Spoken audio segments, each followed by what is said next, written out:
Good morning, everyone, and welcome to the American Enterprise Institute and today's event, Chasing the Ghosts of the Affordable Care Act. I decided not to go with Abraham Lincoln Vampire Killer, but we'll work on that. First, I'm Tom Miller, a senior fellow at the American Enterprise Institute and periodically torture law students at Duke as well. I always start with a couple of thank yous when dealing with the Affordable Care Act. I thank the Obama administration for making my past work necessary. I thank the Trump administration for making it more litigious and regulatory. And I thank the Biden administration for making it more nostalgic and reflective. So that's where we are at the moment. But this is kind of an annual annuity for me in terms of dealing with the Affordable Care Act. It comes up to these anniversary.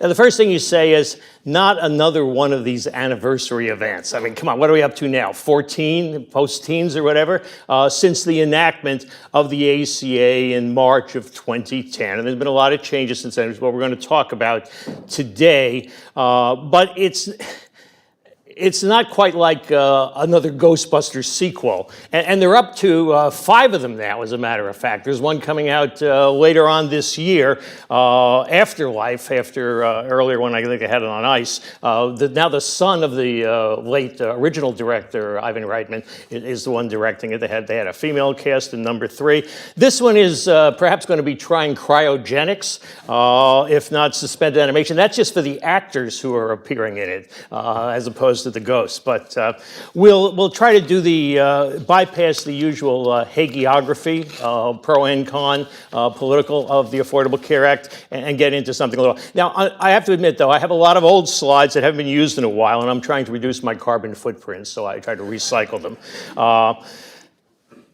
What's attracted my attention to reviving this topic, aside from the need to show up at AEI once in a while, is an excellent paper I spotted a couple of months ago by a younger law professor. They are younger than me on occasion, Gabe Scheffler, and it was taking a fresher, different look at the many iterations of the Affordable Care Act, what remained, what didn't. That's the reason for the title and forthcoming law review article, The Ghosts of the Affordable Care Act. But also looking not only at where we've been, but what it might say about what could happen in the future. There's a bit of a force field around health care policymaking. There are things that can be done, things that can't be done. And he did a nice job of explaining why we got what we did and what we might get in the future, how we can get something different if we change things around. Then we'll have Gabe is a professor at Miami Law School, other background, been at the White House, Council of Economic Advisors, a couple of regulatory programs at Yale and at Penn.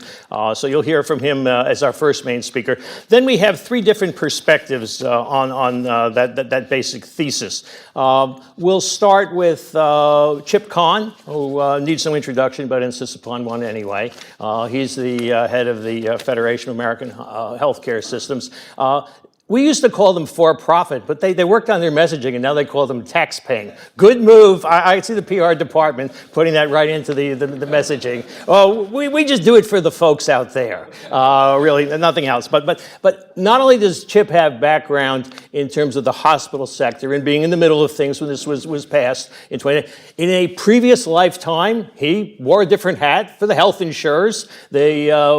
Pre-AHIP, the Health Insurance Association of America. And I actually have a slide in reserve if Chip annoys me, which has both Harry and Louise with the ad from 1994. I probably wouldn't use it. And we can even go back to 1988 when he was on Capitol Hill in one of his 2 tours of duty. He was also there for the Newt Revolution.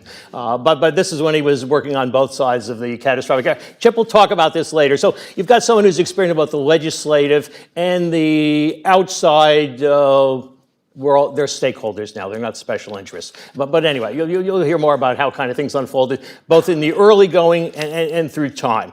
Then our next speaker will be Brian Blaze. Brian is head of a fairly new health policy think tank, which has a lot of impact, particularly among Republicans and on the right, but many ideas to offer.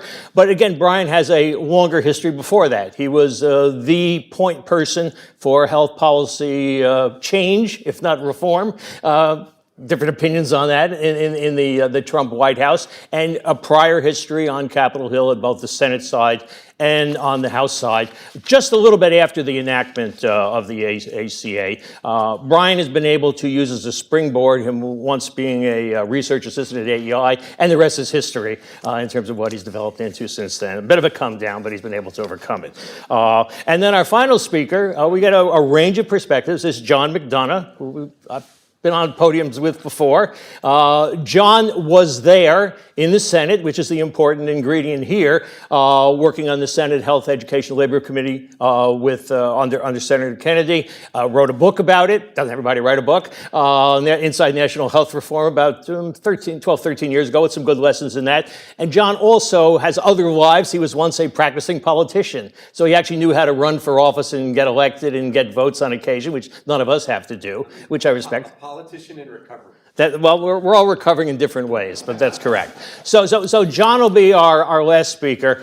I may have some additional thoughts that I can't think else what I'll come up with at the back end, but probably then we'll go to Q&A. So that's kind of our basic format for today, why we're doing it, more or less, the speakers and the format. Now, I had a lot of shut-in time, obviously, during the COVID pandemic. So I learned the first rule of comedy, I was streaming a lot, okay, is you got to have a tight 10 in order to get the audience. So if you're going to do health policy comedy, you got to be able to have it organized. So that's my lesson there from Mrs. Maisel.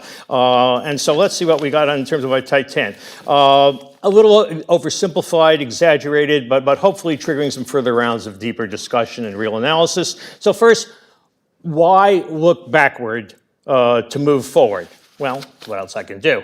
But we've got some things about does history matter?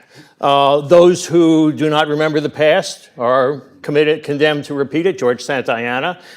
Okay, we can start with that one. And go in a little different direction. You can try Karl Marx. History repeats itself. First is tragedy. Second is farce. May apply in this case in a few instances. Mark Twain differed a little bit. He said that history does not repeat itself, but it does rhyme. And then the final comment on this is probably Donald Trump, that history doesn't repeat, it just retweets. In any case, we'll take a look at what we've got to look at that. Now, the fact is we don't know much about history in the Sam Cooke sense, also repeated in the Witness movie, if you remember that scene playing in the background on the radio. We don't know much about history. In fact, we don't know much biology or what's in the science book, but that's an education policy problem, which I may get into in just a moment. There's usually a good bit of amnesia, though, over what's happened, or we remember it selectively. We all have different stories about what it is. But there may be some other lessons we didn't quite get and didn't quite learn, and that's what we want to try to do in looking back at this. Now, there's also some science or biology in this. In terms of national health reform, I'm often thinking of the waves of health policy reform. Reminds me of what we're plagued with periodically. Actually, it's not going to be a while now until 2038. The cicadas, they come out, they're just kind of annoying for a while, and then they go away. Sometimes our iterations of national health policy reform are a little more frequent than that, if you actually look at the iteration. And sometimes they don't all get crushed underneath, and something remains afterwards. There's actually supposed to be a convergence of two different strands of cicadas, if you haven't been following up on your news, coming in other parts, like Illinois and parts of the Southeast. But we're going to miss that this time around. It's kind of like they say a Taylor Swift tour, where she's not coming to D.C. this time around. But there are periodically always in these different broods of health policy reform. Now, if you want to do this more, as I promised you a little bit from the science book, we can instead look at health policy in the U.S. in terms of, I'm not going to give you quantum physics. I'll just do Newtonian laws of motion. And the idea here is we've got centrifugal motion, where it looks like everything's just going to fly apart, and then centripetal motion in terms of it pulls it back in. There's some basic inherent stabilizing forces, even when things look like they're going to be chaotic. And then what really cements things together is what is a more powerful force in the universe than compound interest, which is inertia. That's how we mostly hold things together. So that periodically there may be look like there are going to be some wild swings, but we never quite manage to completely go off the rail. Let me try a different image for the Affordable Care Act. It might be a little extreme, but I tend to move in that direction. I decided not to use the Black Knight from Monty Python and the Holy Grail because cutting him down to a stump just doesn't work entirely. So instead, let's go back to the 1940s. The only dramatic movie that Ronald Reagan is remembered for in King's Row, where he exclaimed, what happened was the local town physician cut off his legs to spite him because he was dating the wrong girl or whatever. He was Drake McHugh, all that type of stuff. Anyway, there's this scene, which I can't use due to YouTube rights, where he wakes up in the bed at home and he exclaims, looks down, "Where's the rest of me?" Because he's missing both his legs. Some of the people who put out the ACA might look around and say, where's the rest of me in terms of the provisions that they thought were going to be in there or fully implemented, and maybe we're cut back a little bit. I may be going a little strong on that part. In any case, I recommend the movie from 1942. Now, the other thing when we have these discussions, you have to remember that we're going to hear a lot of cliches. This is the lesson from Bull Durham prepping Crash or Nuke LaLoosh for his interviews, that you have to know your cliches. And we've got cliches about health reform and all the things it did. There are nearly as many cliches in the ACA as there are acronyms, and there are a lot of acronyms. So shave off a little bit of the cliches. We want to get down to kind of the stuff that's a little more lasting. Let's see, running a little fast here. Okay. So I probably have to have a little bit of content in the midst of this. That's the reason I was slowing down for just a split second. The ACA beyond at age 14. The reference to where's the cake, those of you who are inside DMV sports fans, you might remember, you wouldn't, but I'll tell you anyway. In 2005, they're having a celebration, Abe Poland down at the Capitol Center. They got two wizards named to the All-Star team, and they thought a third one should be due. You get ready for the big celebration, and then he goes, waits for the all, he goes, where's the cake? Kind of the same thing in terms of some of these ACA anniversaries. But some recent brief analytical overview before we move on to our speakers. Looking at the ACA as a long time, memories are kind of selective. We do then versus now. Not everything that was assumed it was supposed to come about actually came into place. But the magical thing is, it doesn't matter if you damage or cut off a couple of the stools or legs on the three-legged stool, as long as you have the magic of money and subsidies. When you have a rough crash landing on a few items in implementation, that money works as a wonderful flotation device. You just flip your seat cushion over and it can hold you up there for a period of time. There are a lot of tougher claims made about the ACA in terms of everything that it delivered. Certainly, some things happened. We can explain them in many ways, but I'll leave that for the audience here or our speakers to discuss. But the main thing is keeping business in business, and it turned out business did okay under the ACA, despite what we're supposed to be some other things. I mentioned some of the force fields in terms of basic laws of motion, but there are some things that when you're scoring this or passing it initially and think is going to happen, turns out not to be the case. People were not predicting things like, opioids, a COVID pandemic, changes in eligibility rules for Medicaid, all the various litigation and regulatory induced changes which Gabe will talk about. So what is the front end sale in terms of saying it's all going to work like this and here's what it's going to be? It turns out you're in a different world because what you pass isn't necessarily what you implement or what stays around. That's part of the larger message, that there's the front end sale and then there's the afterwards, okay, what law are we actually going to have? Or as Forrest Gump would say, life is like a bowl of chocolates, a box of chocolates. You never know what you're going to get until you open one up. And in some cases, the ACA provisions work like that. In addition to that, we have the fog of war, which means that things don't exactly work the same way they were supposed to after the first shot of battle goes on. All right, I've gone long enough on this. I'll repeat it a little bit at the end, but let's go to our opening speaker, Gabe Scheffler, who will do some ghost hunting. It's not an early Halloween, but it's a good opportunity to learn from the past and look ahead to the future. Gabe? Thanks.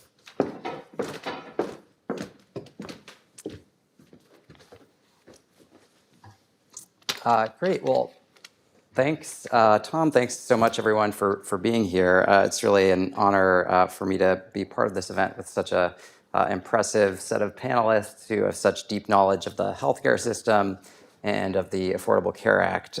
So I'm grateful to the panelists for agreeing to participate, and I'm really looking forward to your remarks.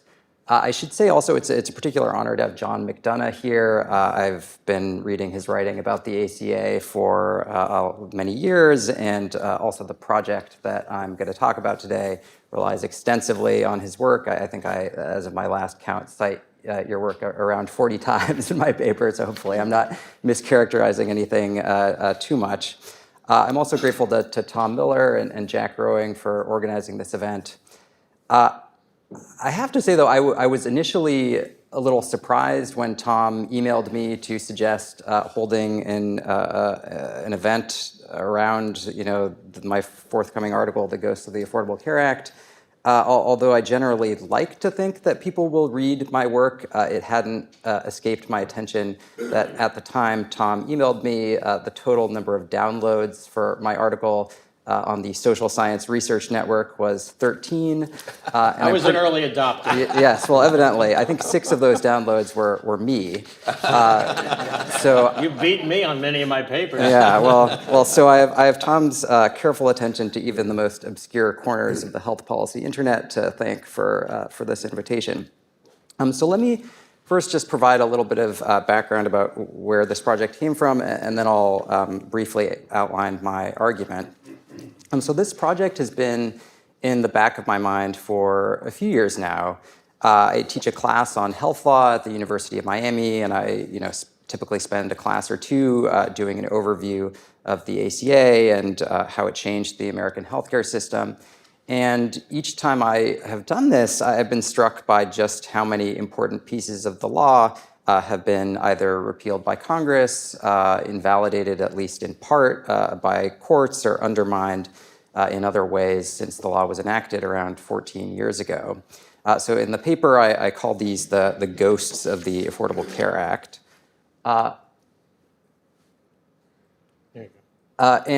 So these ghosts include the Supreme Court's decision in NFIB versus Sebelius to make the Medicaid expansion optional. So as a result of this decision, around 2 million Americans living across 10 states, including where I live in Florida, still fall into the Medicaid coverage gap and don't have health insurance coverage. They also include legislation passed in 2017, zeroing out the tax penalty for the individual mandate, effectively repealing it. As you may recall, the mandate was once considered so central to the ACA that it was believed that the law couldn't survive without it.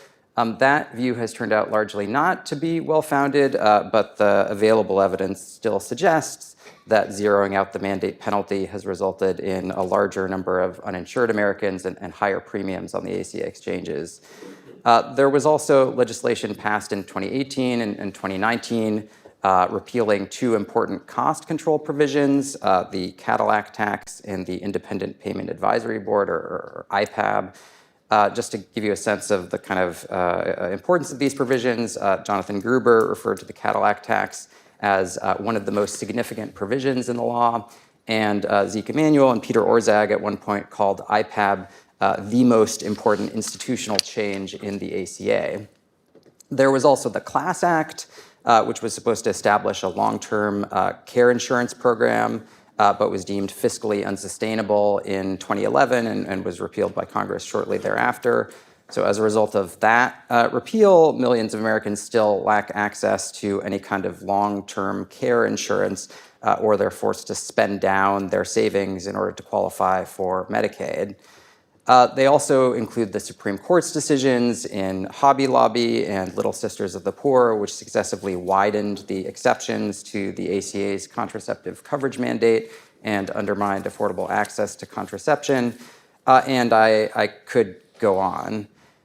Now, it's important, having said all this at this point, to emphasize that the ACA was an incredibly ambitious law packed with all kinds of different provisions, most of which still remain. And indeed, from one perspective, the ACA has proven to be remarkably resilient. So according to work by Abby Gluck, Mark Regan, and Erica Turret, the ACA is actually the most challenged statute in American history. During its first decade of existence alone, the ACA withstood more than 2,000 legal challenges and over 70 congressional attempts at repeal. And Congress has subsequently strengthened some of the law's provisions in important ways, most notably by bolstering, albeit temporarily, the subsidies on the ACA's exchanges. Moreover, the law has reshaped the healthcare system in important ways. And while I'm not going to go into the ACA's impacts here, they've been the subject of extensive analyses and discussion. Indeed, there are literally hundreds of studies just on the effects of the Medicaid expansion alone.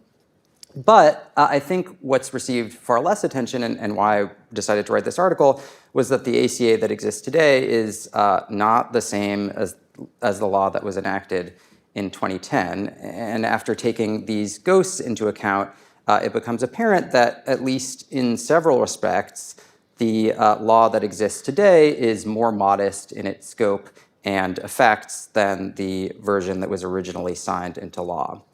Now, of course, it's not uncommon for laws to be amended or changed after they're enacted. Long-standing laws like the Social Security Act have been amended numerous times without seriously undermining the program. But by contrast, I think it's striking the extent to which the ghosts of the ACA have undermined some of the central goals of the law, namely to provide financial security in the face of medical costs and a kind of basic level of access to healthcare, and also to reform the healthcare delivery system so that it delivers less costly, higher quality care. In other words, these are major changes, and they're at odds with some of the central goals of the law. I think these ghosts are also somewhat surprising, since they're in tension with the conventional wisdom that says that social programs are nearly impossible to get rid of once they're enacted. And this conventional wisdom is supported by an influential body of work in political science, which offers a few reasons why getting rid of social programs is so difficult. I mean, for one thing, social programs tend to be popular, and democratically elected representatives have strong incentives not to take really unpopular actions if they want to stay in office. Also, once they're established and implemented, such programs develop strong constituencies, both among their beneficiaries as well as interest groups who mobilize to defend these programs when they're threatened. Moreover, this conventional wisdom seems especially ironclad when it comes to health insurance programs. So in a recent survey of 11 different countries' healthcare systems, Zeke Emanuel concludes that except for a brief 2-year moment in Australia, there is no case in which universal health insurance coverage, once achieved, has been undone. So I think this makes it all the more surprising that not only have several important pieces of the ACA fallen by the wayside, but also the law itself came incredibly close to being invalidated or repealed on multiple occasions. For instance, if Chief Justice John Roberts had reportedly not changed his mind during deliberations over NFIB versus Sebelius, or if not for later Senator John McCain's famous thumbs down vote on the Senate floor, the ACA as a whole might not have survived. So my goal with this project was to investigate what happened. I mean, why, given this conventional wisdom, have so many pieces of the ACA disappeared, and why did the law come so close to falling by the wayside? Well, to boil my answer down into a single sentence, I make the case that these ghosts and the ACA's overall vulnerability stem in large part from a set of trade-offs that the ACA's architects were forced to make between enacting the law and entrenching it, by which I roughly mean ensuring that the law would survive over time. And my argument is that some of the legislative strategies that were necessary to enact the law also had kind of ripple effects that ended up making the law more legally and politically vulnerable down the road. And this argument draws on the political science literature on what are called policy feedback effects, which basically focus on how laws and institutions change their political environment. So I've tried to summarize the ACA's enactment-entrenchment trade-offs with this table. This table requires a bit of elaboration, so just bear with me for a moment. The ACA's architects faced at least three key obstacles, which are listed in the left-hand side of the table. There were fiscal constraints, there was the threat of potential opposition from key interest groups, and there was what Paul Starr has called the United States healthcare policy trap, which is basically the idea that by incrementally expanding coverage over time, first through job-based coverage and through Medicare and Medicaid, the United States has kind of inadvertently undermined political support for achieving universal coverage since so many Americans already had coverage of one form or another, and they were wary of further reform efforts that might jeopardize the coverage that they did have. And compounding all of these obstacles, a polarized political environment meant that Democrats were forced to rely solely on other Democrats in order to pass the legislation. Now, in response, reformers adopted legislative strategies listed in the middle column that are aimed at overcoming these obstacles. So to address fiscal concerns, President Obama pledged that the law wouldn't exceed around $900 billion in costs and that it would pay for itself. To avoid large-scale opposition from key interest groups, reformers adopted a strategy that's been sometimes referred to as at the table or on the menu, effectively of negotiating with key interest groups or just trying to push through reforms over their objection. And then to address the healthcare policy trap, reformers settled on an incremental approach designed to patch the holes in the existing system rather than just completely overhauling it. And while each of these strategies may have been helpful, indeed may have been necessary in order to enact the ACA, they also had what political scientists term self-undermining policy feedback effects. Namely, they changed the political environment in a way that undermined the law post-enactment and that ultimately, I think, contributed to the ACA's ghosts. So these feedback effects are listed in the right-hand column.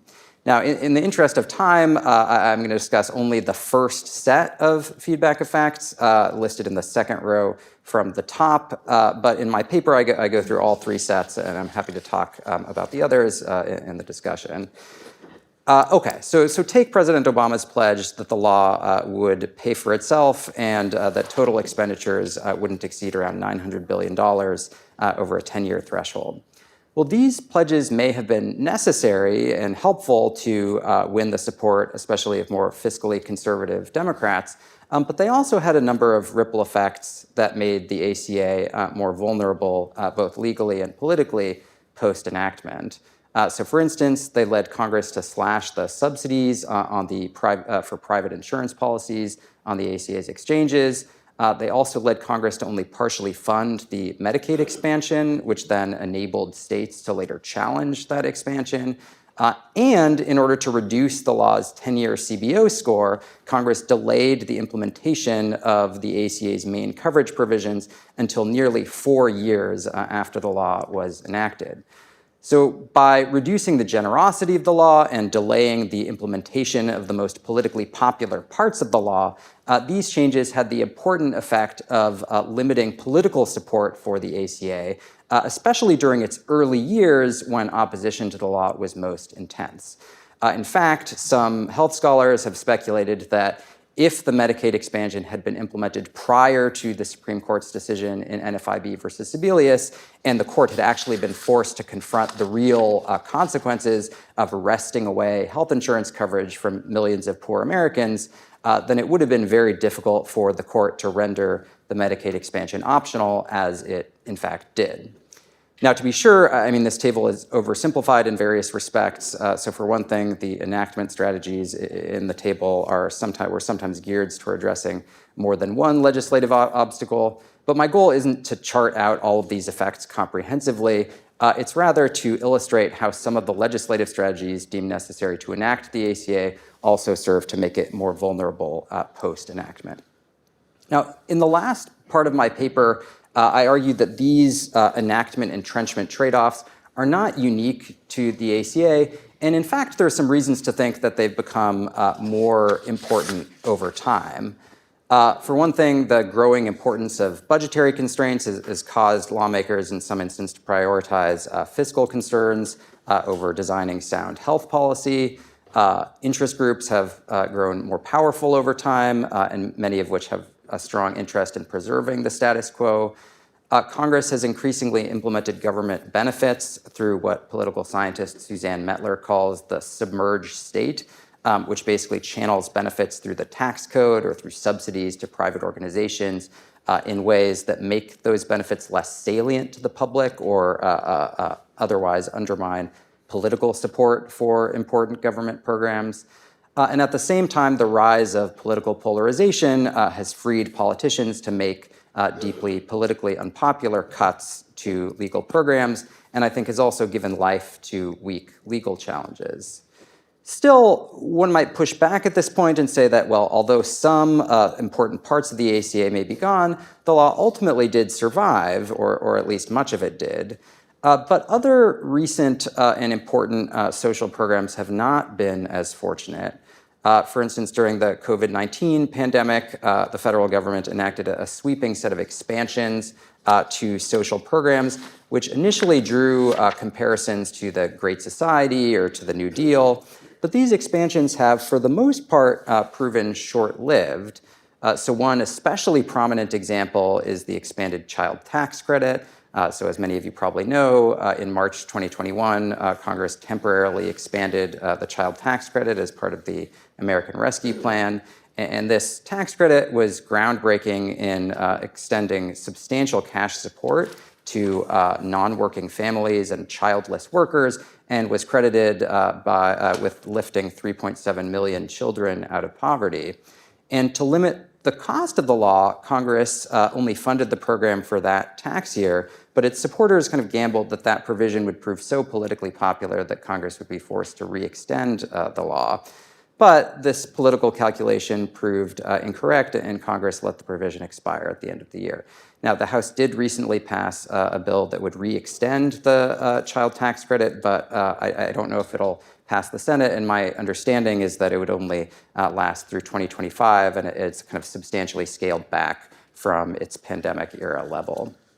So in light of the ACA's ghosts, in light of the ACA's multiple near-death experiences, the experience of these pandemic-era changes to the safety net, the rise of enactment-entrenchment trade-offs, and some other evidence that I discuss in the paper, I suggest that the conventional wisdom surrounding social legislation needs to be revised. In light of the cumulative weight of this evidence, I suggest that social legislation like the ACA, like the expanded child tax credit, is in fact more vulnerable than the conventional wisdom would suggest, at least during its early years. Now, while my project is primarily descriptive, trying to understand why the ACA turned out to be so vulnerable and kind of documenting the effects of all these changes, I'm coming at this from the perspective of someone who generally supports a more robust safety net and so views the vulnerability of new social legislation as a problem. So I conclude my paper by trying to explore some ways that lawmakers might try to address this problem in the future and might try to make legislation more durable. So one option is to do what I call playing the game better, which is namely that political scientists working in this area have tended to argue that lawmakers should just be more attentive to policy feedback effects, meaning again, the ways that laws and institutions shape their political environment. In other words, their argument is that lawmakers should be prioritizing not just enacting their bill into law, but also designing it so that it'll be as politically popular as possible, so that it will become entrenched. That means doing things like phasing in benefits as quickly as possible and designing those benefits so they'll be salient and traceable to the government. Now, this isn't exactly revolutionary advice. Savvy politicians like FDR have long been aware that the design of programs can affect their popularity and durability. But this advice seems, with some exceptions, largely to not have been followed in the case of the ACA. However, I am deeply skeptical of this approach since my project suggests that the kinds of strategies necessary to enact the ACA or other social legislation are often just directly at odds with those that are geared toward entrenching these laws. For instance, to overcome budgetary constraints, legislators can, as the ACA's architects did, reduce the generosity of the law's benefits or put the implementation of those benefits further out into the future. But then that diminishes political support for the law during the early years when it's most vulnerable. Alternatively, lawmakers can fund the law's benefits only temporarily, like the architects of the expanded child tax credit did, but then that runs the risk that the benefits won't be extended. So instead of trying to play the game better, I argue that lawmakers ultimately need to change the rules of the game by targeting the laws and institutions that give rise to these enactment-entrenchment trade-offs in the first place. So I make two very preliminary prescriptive suggestions for how lawmakers might do this. I mean, my first suggestion is to target the specific obstacles that cause legislators to resort to strategies that undermine entrenchment. So for instance, lawmakers could ease some of the budgetary constraints like the pay-go process that incentivize lawmakers to prioritize their budgetary effects. My second suggestion is somewhat counterintuitive. I suggest that reducing the number of veto gates that bills have to pass through in order to be enacted, and in particular eliminating the Senate filibuster, would actually help to entrench social legislation. Now, I said this is counterintuitive since one might think, and in fact some prominent legislation scholars have suggested, that although the filibuster makes it harder for laws to be enacted, it also makes them harder to be repealed. But I suggest that because veto gates give disproportionate power to a few members of Congress, they render legislative obstacles more potent and make it more necessary to resort to legislative strategies that have self-undermining feedback effects. So just to try to make this a little bit more concrete, if you think about a world where President Obama and the Democrats only needed 50 votes in the Senate to enact the ACA in 2010 instead of 60 votes, if that had been the case, my suspicion, and I'd be curious whether the other panelists agree, is that the version of the ACA that would have been enacted would have been more generous and would have been implemented more quickly, and therefore would have been more politically popular earlier on than the version we ended up with. Again, I have no formal proof for this, but my hunch is that the pro-entrenchment effects of getting rid of the filibuster would outweigh the anti-entrenchment effects of only needing 50 votes to repeal the legislation, and that on balance, it would serve to make social legislation more durable. Now, of course, I mean, these specific recommendations, especially getting rid of the filibuster, have been extensively debated elsewhere and have lots of other important pros and cons that I don't go into. But I think the connection to entrenching social legislation should be an important part of that conversation. So I'll stop there. Thanks again, and I look forward to everyone else's remarks. Thank you, Gabe. And speaking of entrenched institutions of Washington, Chip Kahn from the taxpaying sector. From the taxpaying sector. Sometimes I sort of feel Forrest Gump-like because I've been around a long time, terrifyingly long, frankly. And I'm not going to try to match Tom's wit, but I think there are a number of points to make. I think Gabe gave us a great overview, although in terms of his last remark and getting to 51 votes, I think he should sort of think of what Obama would have had to do if he had to deal with Senator Manchin and Senator Sinema in that context. So whether it's 60 or 50, I'll get to that in a moment, but I think the process is the process. So what I'm going to do, I'm going to talk about three things that reflect from some of the comments that Gabe made. First, I'm going to go back into history. And I have my own quote, which was from Shakespeare, what's past is prologue. And I think both in terms of Obama's success and the Republican opposition, they were two historical events that set the precedent for both, which are important to keep in mind. That's my first area I'm going to cover. Second, From my standpoint, congressional process is everything, but at the end of the day, it doesn't matter. Only one thing matters, or actually two things matter, I should say. One is the will to pass legislation, and the other is the votes. If you got the will and the votes, you can figure your way through any process. And we see that every day. And if you don't have the will, then you're not going to get the legislation passed. And I've got an example that I want to talk about there, which is ACA and why it came out the way it did. And then finally, describing the ghosts, I think in terms of the best laid plans of, quoting Robert Burns, the best laid plans of mice and men often go awry.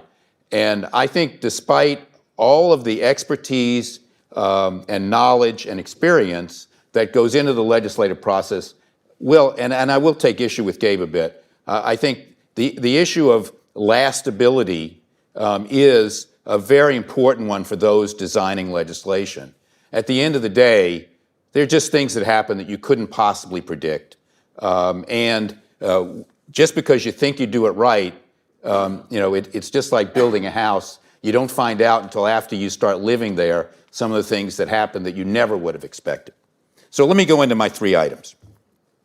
So first, in terms of past as prologue, it's clear to me that the success of ACA really was made by the Obama administration's strategy, which was built on the failure in 1993 and 94 of Clinton Care.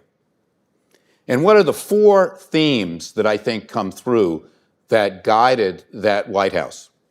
One, and this one I think is surprising in Washington. The White House basically took no pride of authorship.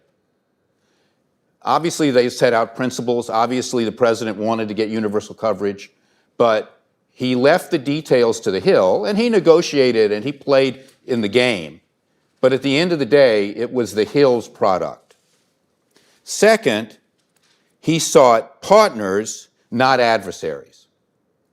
Having been an adversary, not necessarily wanting to be in 93, 94, in one of my previous jobs with the Clinton administration, I can say that's no fun, but it also can upend the legislation.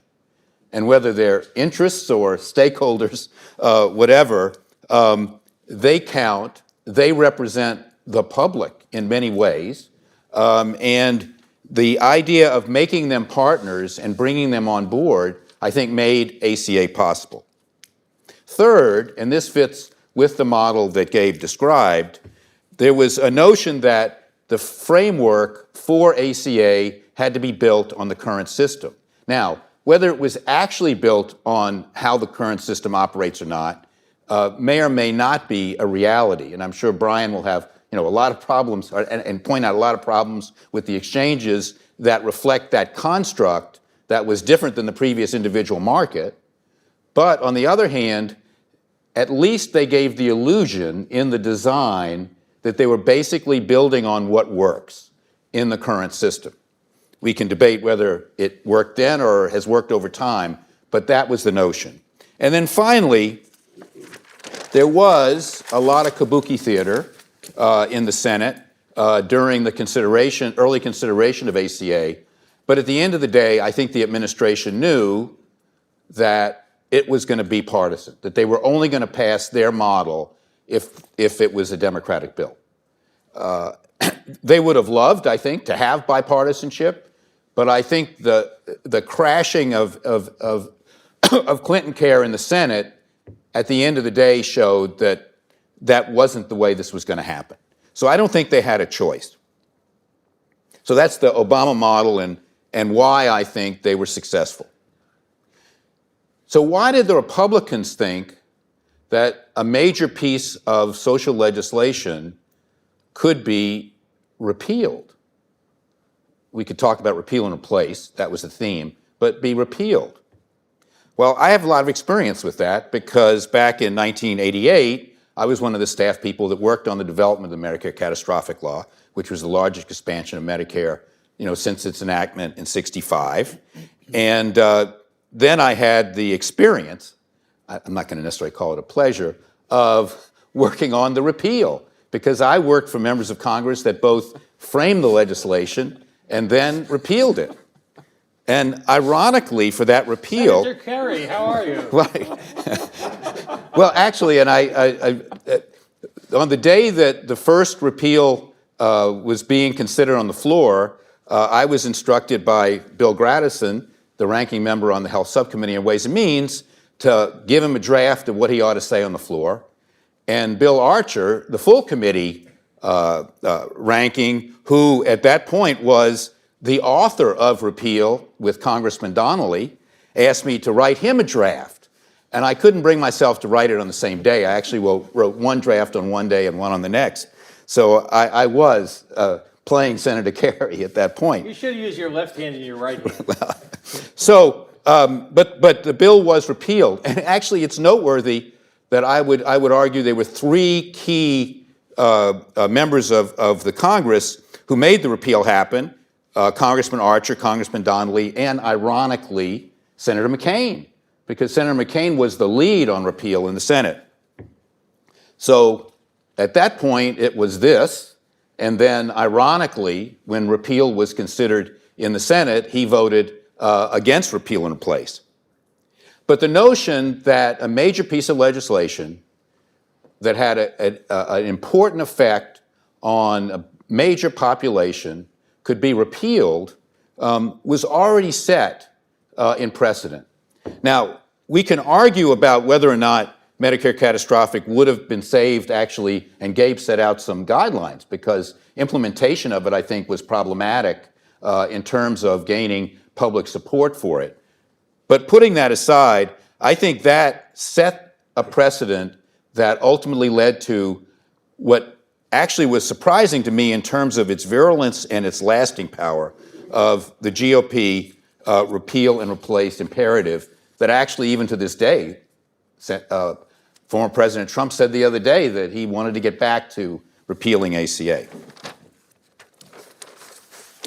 And second point, that on the one hand, process is everything, but really it's the will and the votes that make the difference regardless of the process. What's most interesting to me about ACA is the unfortunate death of Senator Kennedy, I would argue, was the key matter that allowed the bill to pass. And why do I say that?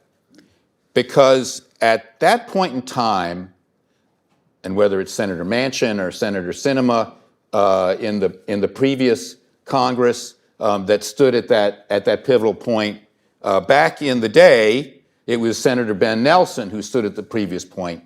And I can see no way that a conference report that would have satisfied the bulk of the Democratic caucus in the House and the Senate could possibly have gotten Ben Nelson's vote. So, when the senator unfortunately died, there were only 59 Democrats. And the Senate looked at the House and said to the Speaker of the House, you know, if you want this bill to pass, you got to pass the Senate bill.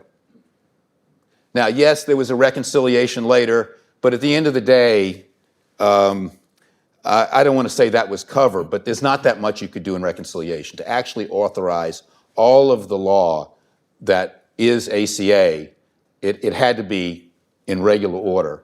And thus, it passed because the House was forced to pass the Senate bill. I should say the Senate bill with all its flaws.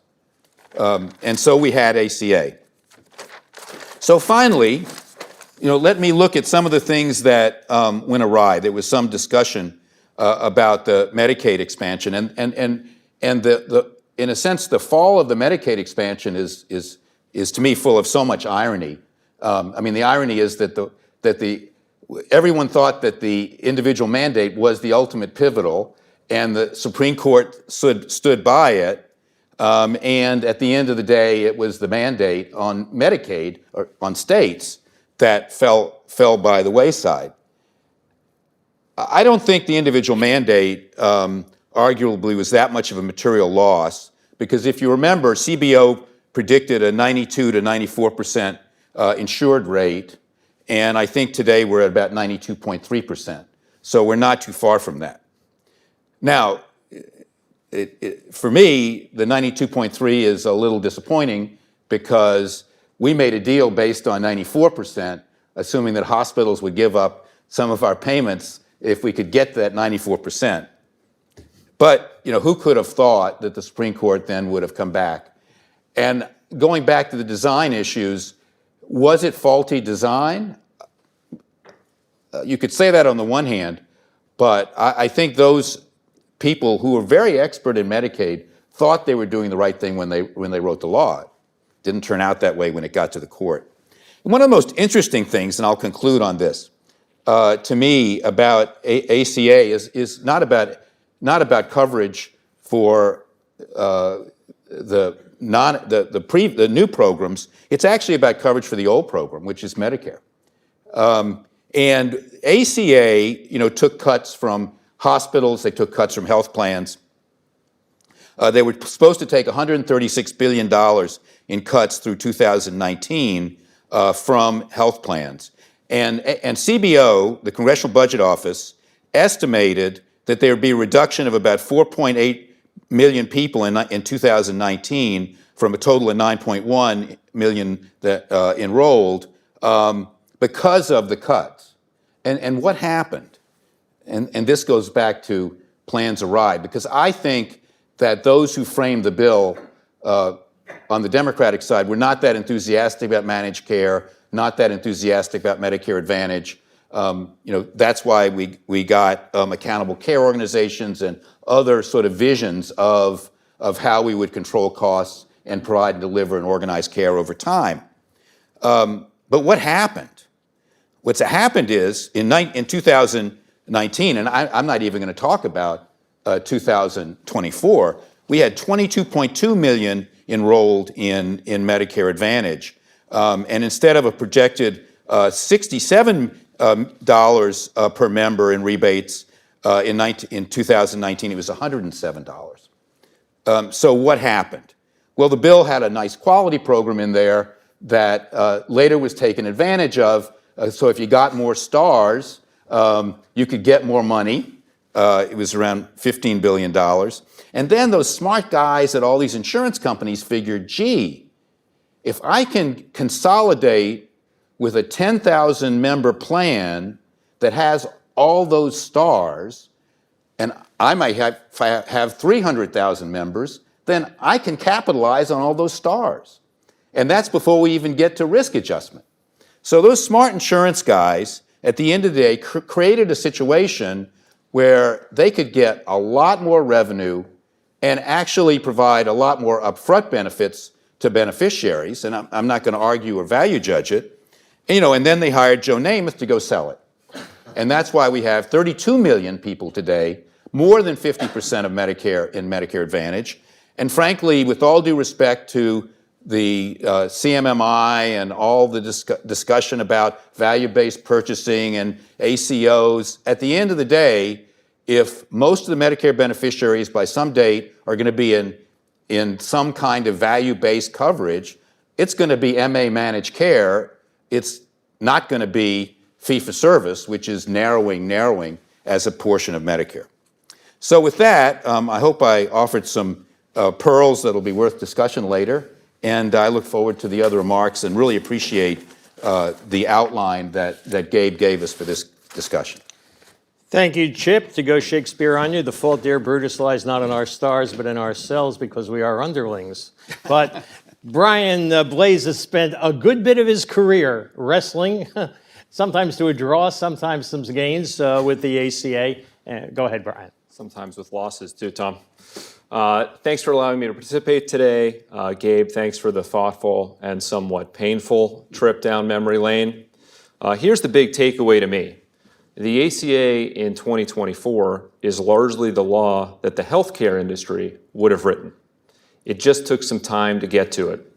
The main components that the industry liked, the large new subsidies through the exchanges, through Medicaid expansion, through 340B, are all growing.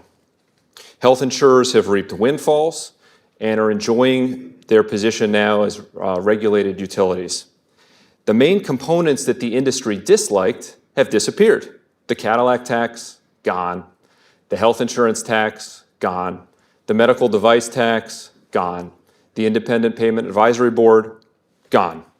And all in big bipartisan votes. Looking back, the conversations in the boardrooms of the health industry were probably to support enactment, to get all the stuff that they wanted, and then to work to eliminate what they didn't like. And that's how it's played out, in a way that substantially increased federal deficits. In retrospect, President Obama's guarantee that the ACA would not increase deficits appears only to have been made to get the law passed. One key example, as Gabe discusses, the class program significantly contributed to the law's purported deficit reduction. That's because collections needed to come in for 5 years before any payments were made. But just 1 year after the ACA was enacted, HHS Secretary Kathleen Sebelius said the program had serious underlying problems and the administration would not implement it. 1 year later, it was repealed. And although it's out of my lane, I don't think that the student loan redesign, which was used as an ACA pay-for, is working out as a saver for the government. The core central planning aspects of the ACA have failed. Most notably, and I don't believe Gabe's paper addresses this, the Centers for Medicare and Medicaid Innovation is increasing deficits, having failed to develop models that either improve healthcare or lower costs. And the co-op experiment was also a failure, harming many policyholders with coverage that collapsed. The first 7 years of implementation of the ACA occurred with an accommodating administration, and they took many extra legal actions to ease political opposition to the law. Most famously, President Obama admitted in the fall of 2013 that his promise that people could keep plans if they liked them was not true. That led his administration to create a new set of plans, grandmothered plans, that could avoid the ACA's cost-increasing regulations. If the Trump administration had done this, it would have been called sabotage. The Obama administration also provided significant relief from the employer mandate penalties for the first 2 years, and it took action to offset the ACA's Medicare Advantage payment reductions prior to the 2012 election through an extra legal demonstration program. Okay, let me move to the efforts to repeal and replace the ACA. The ACA severely restricted the types of plans people could buy, compelled people to purchase such coverage or pay a penalty, contained substantial new taxes and spending, and involved enormous amounts of Washington central planning. And it was unpopular. As a result, intense opposition to the law should have been expected. That negative public reaction to the ACA contributed to the landslide election in 2010 for Republicans and a House majority. That ended any hope of accommodating legislative policy for the ACA.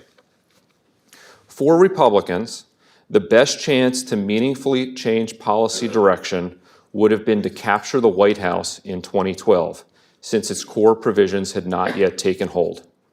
In one of the ironies of recent political history, the Republican Party nominated the man least able to make the case against the ACA. Massachusetts Governor Mitt Romney had embraced many of the central elements of the ACA in a 2006 state health reform. President Obama was reelected, and the implementation of the ACA continued.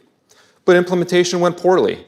From 2013 to 2017, individual market premiums doubled, plan deductibles soared, insurers exited markets, the vast majority of the co-ops failed, and plan networks became very restrictive.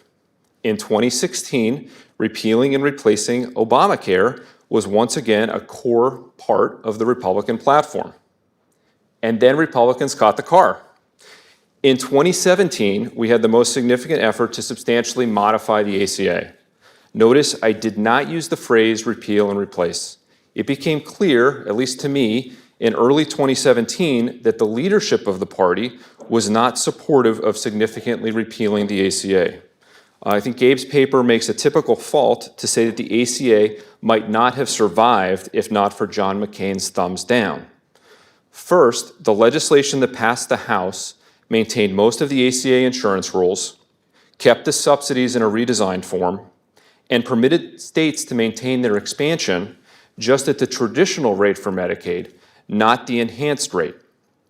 And that legislation went too far for the Senate. The so-called skinny bill that John McCain turned down only had 3 elements: an elimination of the individual mandate penalty, the delay of the employer mandate penalty, and an extension of what states could do using a 1332 waiver. If that bill had passed the Senate and we had a conference, the product would likely have been closer to what the skinny Senate bill was. And policy today would be very similar, to what we currently have. The legislative effort failed for a lot of reasons that I don't have time to explore. But one reason is particularly important for this conversation: the Congressional Budget Office. CBO applied a mythical power to the individual mandate. If you remember, President Obama had campaigned against the individual mandate, but his position changed because of CBO. According to CBO, the individual mandate would compel people who didn't receive subsidies to purchase coverage. Thus, it made both the coverage and cost numbers look better. These mythical assumptions continued through 2017. Republicans reviled the individual mandate. Every proposal they would introduce would seek to eliminate it. CBO had not caught up to the reality that the individual mandate was just not affecting coverage levels. Despite Republican bills maintaining most of the ACA's spending for health insurance, the elimination of the individual mandate led CBO to project 20 million people would lose coverage. And although this number was bogus, as became clear once Congress eliminated the penalty, the number was the top data point cited by Democrats and the media for why the Republican bills were harmful, and it was devastating for the efforts. With respect to the argument in this paper, one of the main ACA designs that led to its entrenchment was the makeup of the Medicaid expansion. With almost all expansion spending financed by Washington, states had significant incentives to expand Medicaid. By 2017, many Republican governors expanded the program, and those that did not want to roll back the federal money. It created a significant divide within the party. In my view, dividing Republicans in states on the Medicaid expansion has probably contributed to the ACA's entrenchment more than any other element. There have been some conservative wins outside of the ones favored by industry. The Tax Cuts and Jobs Act eliminated the individual mandate penalty. The outsized and unrealistic effect of the mandate meant repealing it led to outsized and unrealistic budget savings from fewer people getting subsidies, making it a useful pay-for. Second, the refusal of some states to implement Medicaid expansion. I don't have time to get into the numerous problems with expansion, but I encourage you to read a new report from Paragon on the subject if you're interested. Third, the regulatory efforts of the Trump administration to expand options for employers and families, such as through short-term, limited duration insurance and individual coverage health reimbursement arrangements. Finally, and Chip mentioned this, Medicare Advantage has emerged in a much stronger position than experts expected. CBO thought MA growth would flatline. The Office of the Actuary at CMS thought the ACA would lead enrollment in MA to shrink by half. Yet MA has continued to exhibit strong growth. I think there are a few other assertions in the paper that are incorrect. I'm going to mention 2. First, there was not Trump administration sabotage. The main administrative action taken by the Trump administration was to comply with a federal court ruling that the government couldn't make cost-sharing reduction payments to insurance companies absent a congressional appropriation. This resulted in regulators allowing the practice of silver loading, which vastly increased ACA subsidies to insurers. The Biden administration could have asked Congress to fund the CSR program. It's chosen not to. One other Trump major ACA supporting policy, those individual coverage HRAs, they are increasing enrollment in the individual market using employer dollars. Second, there is mixed evidence of the ACA's effect on health outcomes. Life expectancy in the U.S. decreased from 2014 to 2017, the first 3 years that the ACA's provisions took effect, with greater declines in states that expanded Medicaid. In closing, let me offer perspective on policy moving forward. First, Policymakers should rationalize federal Medicaid subsidies. It makes 0 sense for the federal government to pay a much higher percentage of state expenses for the non-disabled working age population than for traditional Medicaid populations. There is no sensible policy that would have resulted in that outcome, and federal discrimination against lower income children and people with disabilities through this disparity should end. Second, as a recent paper from Paragon discusses, the ACA exchanges was not an efficient coverage expansion. It's cost a lot more to decrease the number of uninsured than expected. Much of the subsidies have gone to people who would have already had coverage and to people who now pay nothing for their coverage. And the subsidy structure gives insurers enormous pricing power to increase prices with the full increase borne by the taxpayer. Policymakers should not just continue the enhanced subsidies and should rather focus on a better targeted and more efficient structure. Thanks again, Tom, for asking me to participate, and I also look forward to discussion. Thank you, Brian. We're probably going to squeeze our discussion because I'm contractually obligated to go to the audience. But John, you have enough time. I just wanted to ensure that. Thank you, Tom. Last but not least, just because he was flying in from Boston this morning. Yes.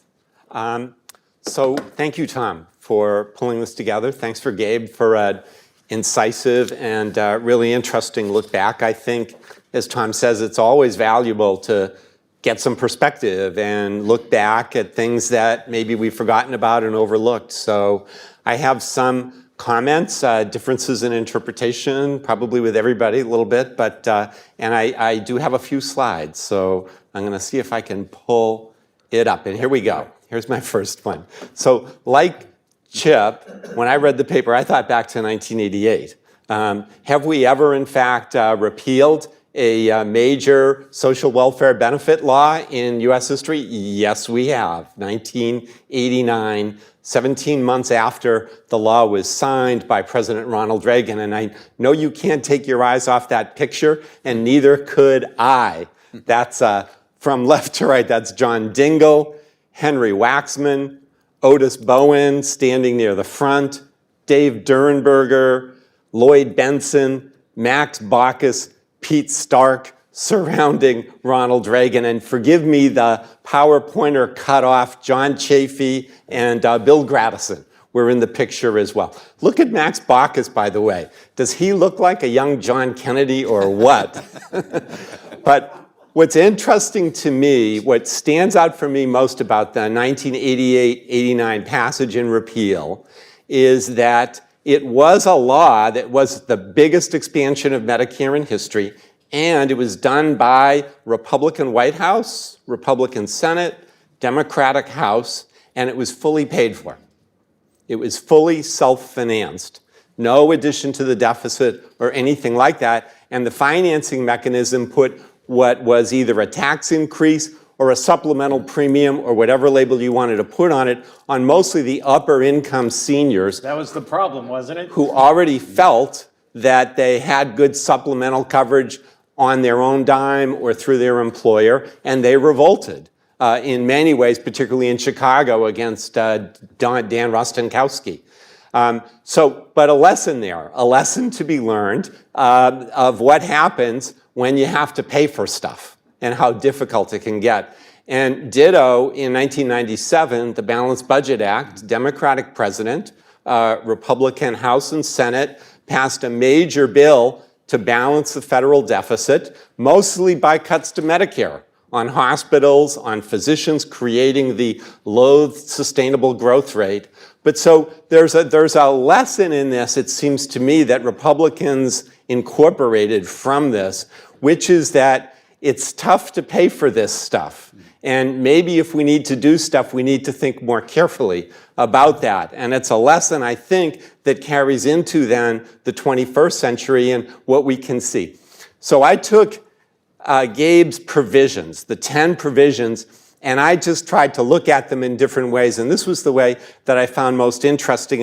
So I put them in order of the date of repeal, number 1 through 10. The bottom two, the Workforce Commission has never been repealed. It was just never funded. The co-op program ran out of money that Congress pulled back. So, but the other ones you can see, you can look at the dates, and then you can see how it was repealed. two of the major ones by the Supreme Court, and then the rest through statutes, most of them during the Trump era as well, if you look at those. And then a few details about it, and then my last column, which again, people we can probably disagree about, were these central in some way, fundamental to the ACA? And except for the state Medicaid mandate and the individual mandate, I would say the rest of them, they're all important, they're all substantive, they all matter, and absolutely none of them were really central to the success or failure of the ACA. And it turns out the individual mandate, though we thought it was very central, and I did too, turned out to be far less essential than we thought.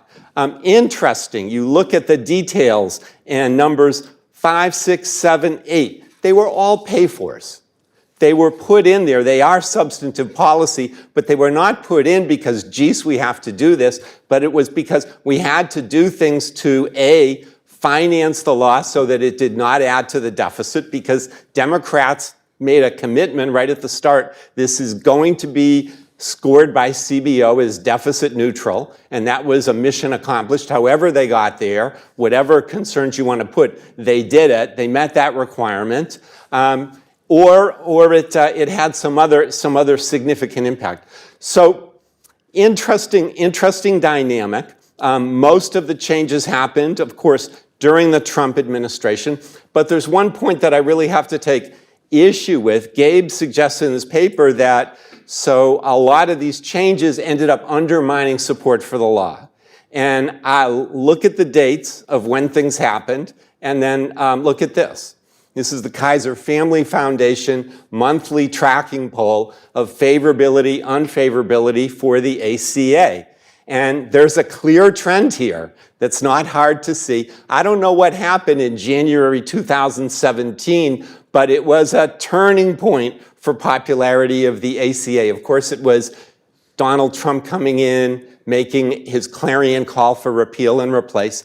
And since Donald Trump became president, ACA flipped to be consistently and growing more favorable than unfavorable. So if the big changes, if all the changes that happened undermined support for the law, then this chart doesn't make sense.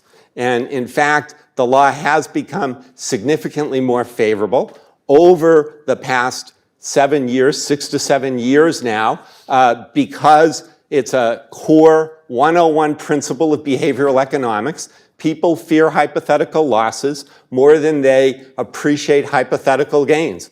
So when Donald Trump came in and said, we're going to take all this away from you and just wait 2 weeks and we'll tell you what's coming and it's going to be beautiful and you'll love it, and then no one ever sees it, people say, go take a hike. And it was a massive, unprecedented resistance from the American public that really defeated it and led to John McCain's thumb down. And I agree with Brian, the skinny bill that came before the Senate was nothing. It was just something to keep the process going, and it would have still ended up in a car crash, I'm sure. And then you look into this decade in the Biden administration, where the ACA played a critical role for the first time in American history. Since we've been counting the number of uninsured, we went through a sharp economic downturn and we saw no spike in the number of uninsured. The uninsured rate stayed the same. In fact, it marginally went down. And then the Biden administration put in the extra subsidies for ARPA and through the IRA. And you can see the popularity in the law. So I think the notion that there was a decline in popularity became hard, I just don't think that holds water. I did a piece a few years ago for the Journal of Health Policy, Politics, and Law on the 10th anniversary of the law, where I wanted to look at some of the provisions that people don't write about. So this is the title I used at the top, and I've got the reference at the bottom. But I picked successes, failures, and mixed results. My count is that there are 487 sections in the Affordable Care Act as it was signed into law and amended by the follow-up law. And in that, when you've got 487 sections, you've got winners, you've got losers, and you've got some where it's a matter of disagreement or so forth. But I think the important thing to keep in mind is that within the ACA structure, there are kind of the major league provisions, and there are the minor league provisions. The major league provisions are Title I. We thought the individual mandate less so, but the advance payment tax credits, the subsidies, the insurance exchanges, the marketplaces, and most of all, fundamentally guaranteed issue, all of those that came together, you go at those, and that's what people were going after in some of the Supreme Court cases, and you would have done fatal injury. The Medicaid expansion in Title II, you get rid of that, you've blown a major hole in the ACA. And then Title III, the value-based care revolution that was envisioned with reshaping American healthcare. The results have been far less to write home about than people thought in the first decade. But that was central, and that has never really been challenged at all by either party. But what I would note is just one thing to keep in mind, if I can go back here, the pay-fors. Interesting. So, there have been, by my mind, there have been two major Republican health laws in this century. The Medicare Modernization Act in 2003, and the MACRA law that created the MIPS program in 2015. Both of them overwhelmingly deficit financed, not paid for. You look here in this, the pay-fors, the 4 pay-fors in a row, all done by Republican-controlled Congresses, and they did it, which had significant revenue impacts for the federal government because the benefits keep going, and these were pay-fors. Any attempt at any point to try and pay for any of these by the people pushing this repeal? Answer, no. I can't tell you the number of articles I've read since I got into this game in 1985 on how awful the tax exclusion for employer-sponsored health insurance is.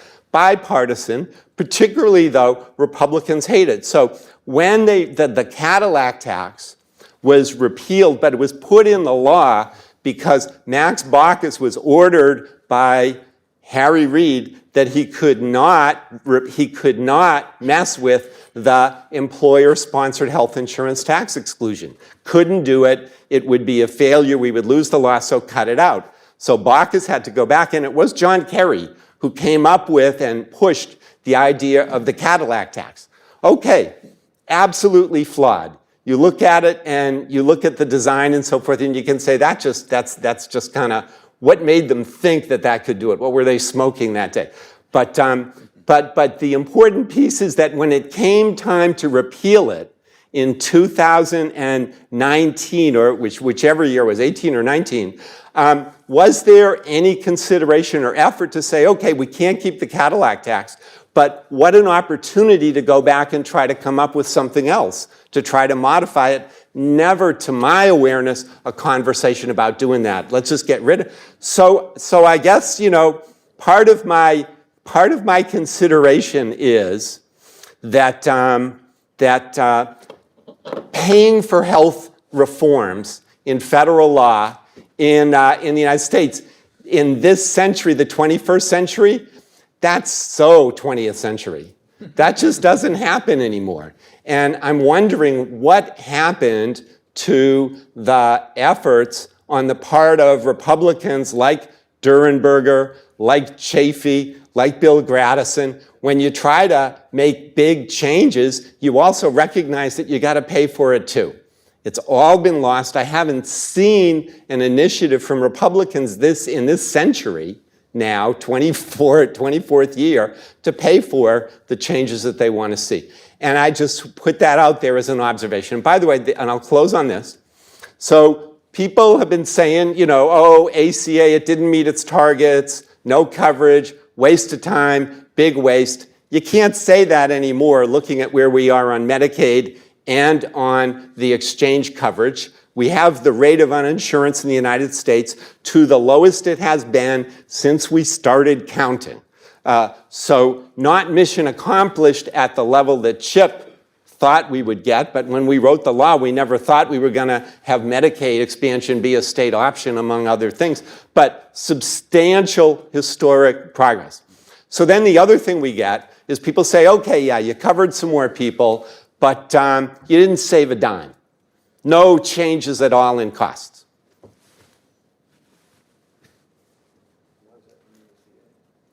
You look at the date. Look at the date when it really starts to fall, up there around 2010, when it levels off. That was the precise year that the big major cuts that Chip had to pay in Title III of the law took effect and went on and continued. It's not the only piece. It's not the only piece. But to say the ACA didn't save a dime, this is $4 trillion in Medicare spending that people thought was going to happen that did not happen. So just to note that on both sides, on this 14th anniversary, on both coverage and on costs, it's definitely not a home run. We are definitely not done. We have major challenges ahead. And as we look back, I think that we also, it's hard to say that on both coverage and on saving money, that we didn't make significant, serious, important national changes. And I think that's the piece to keep in mind. I'm sorry, not the long laundry list of little provisions that got saved or didn't get saved or so forth. Thank you. Thank you, John. I was about to have to file for cloture, but we appreciate it. There would have been a lot of rebuttal on the panel, but we need to go to our audience with the time remaining. So let's kind of wait for a microphone to come to you. Introduce yourself briefly, short of the op-ed, just a question. Jack in the back, we'll start back there. Go ahead. Thank you. This was really informative. I'm Paul Heldman with Nephron Research.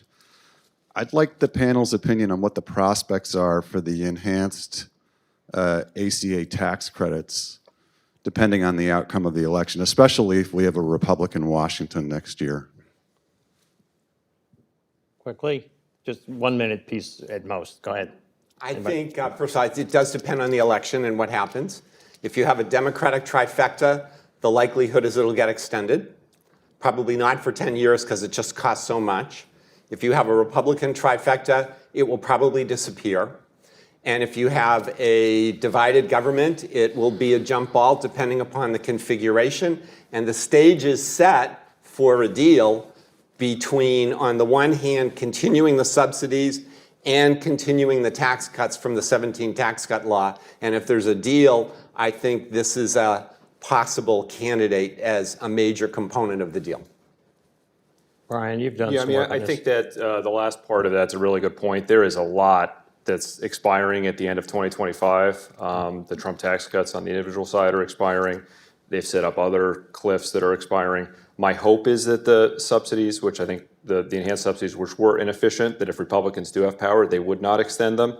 And if they were to extend them, they would just do it for enrollees that already have the subsidies and not allow new people into the enhanced subsidy structure.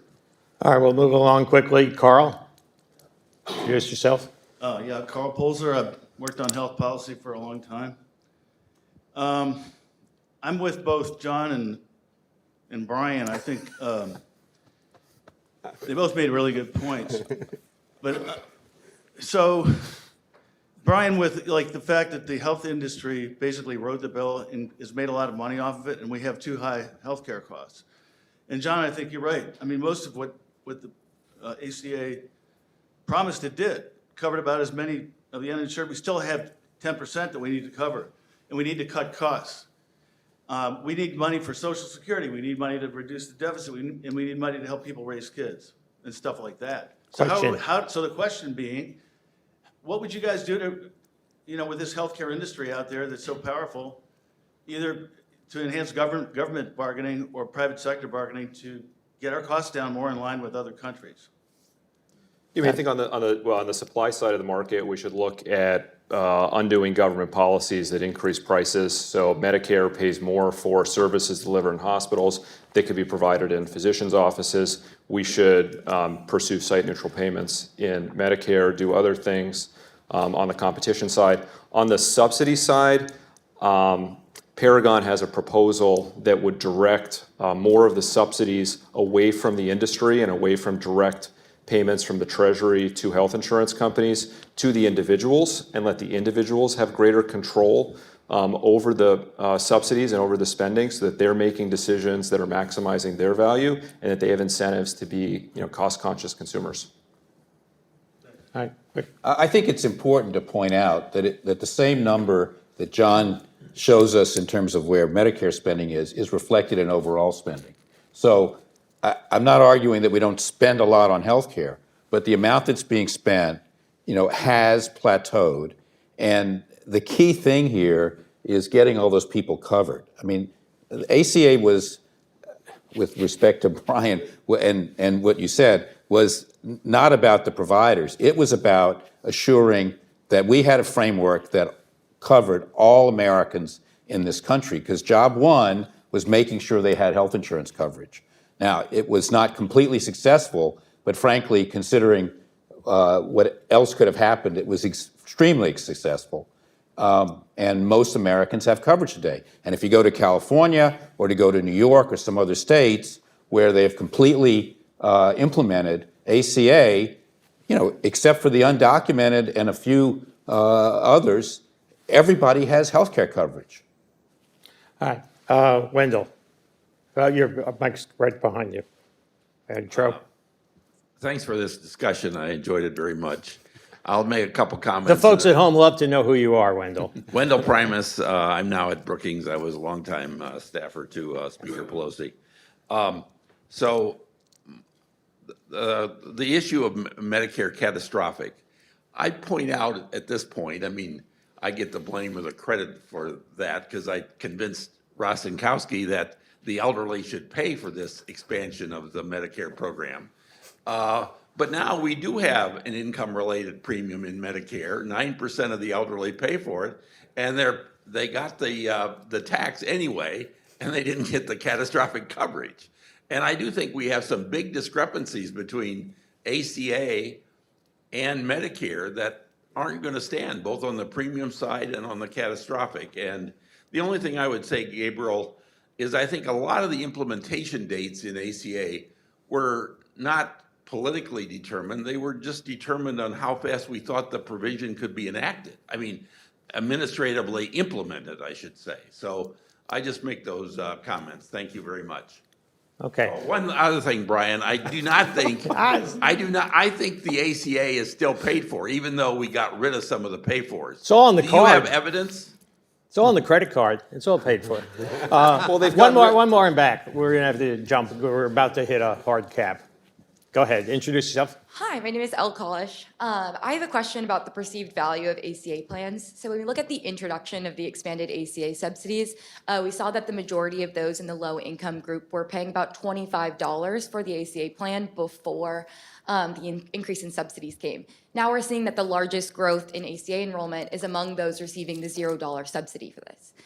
So how do you explain that before, when the plans were $25, we had no enrollment, but now that they're $0, there is a lot of enrollment? So there's an issue here with the perceived value of ACA plans. So moving forward with the ACA, how do you reconcile the true consumers of the ACA not thinking that their plans are worth spending money on, but the federal government continuing to fund it?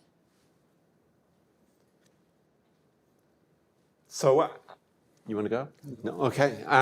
So there is a difference if you are at a low income, if you're at 150% of the poverty line. Actually, there is a difference between $25 a month and $0 a month if you are living at that close to the poverty level. And so it does make a big difference in terms of encouraging people to get in. And frankly, the purpose of it is much more to get people covered rather than to squeeze $25 out of them for a month. And I think you see the results in that in terms of the enrollment. And I think it's got a good societal benefit. And we also, in this process, went through COVID, when people were quite scared about their health and well-being and felt a real need to have health insurance. And I think that is one of the reasons why we also had this bump as well. And now that people have it, if they can hold on to it, they will, unless they're caught in a state using AI to do their redetermination process. And remember, part of this is coming from those who were disenrolled from Medicaid, who were on Medicaid during the COVID period, and then the states have kicked them off Medicaid. So we're talking about really low-income people. Yes, a lot. All right, we're going to have to, even I am, go ahead, Gabe. I was No, you started this, so go ahead, make a comment. I was just, Wendell, thank you for your point. I just wanted to, in response to the question about whether the sort of delays in implementation were due to, kind of needing time to implement the thing, or whether they were actually trying to, change the CBO score. I don't think those two things are necessarily mutually exclusive. I know Kathleen Sebelius made a similar point to you in a paper she wrote about the ACA. But my reading, at least from the legislative history, and I'd be curious if other people agree, is that the CBO score also played a pretty big role in that decision to sort of shift back the implementation of the main coverage provisions till 2014. But I'd be curious to talk about it more with you. Okay, there are tons of other comments everybody on the panel would like to make and has made, and will make again regardless of, but even I'm subject to some time limits here. So I want to thank you all for being here. Of course, I always get in the last word. I would point out a couple of quick things. Sales versus service. It's one thing to sell the legislation, it's another thing to actually make it work. There are problems in assembling majorities, real majorities. And getting that is the first thing, the middle thing, and the last thing, and everything else works around that. And you can't assume a majority by saying, well, this stuff will all be great. You actually have to count the votes and keep them there, and people lose their jobs otherwise as a course of that. The other thing about CBO's scoring of the individual mandate and other ACA provisions, it's like Love Story, never having to say you're sorry. They do it at the front end, and then you don't bother about what it says later on. All right, that's more than enough. We started off trying to, I don't know if we were going on a snipe hunt or perhaps a ghost chase. This law has a ghost of a chance of continuing into the future. But in the apocryphal quote, which is not accurate, but we use it a lot, Chou Enlai supposedly asked about the French Revolution in the early 1970s, says, too soon to tell. He was actually talking about the student riots in 1968 in Paris, but it's a good story. With that, we're going to end our story today. I thank you all for coming. Thank our wonderful panel, and hope you come back again.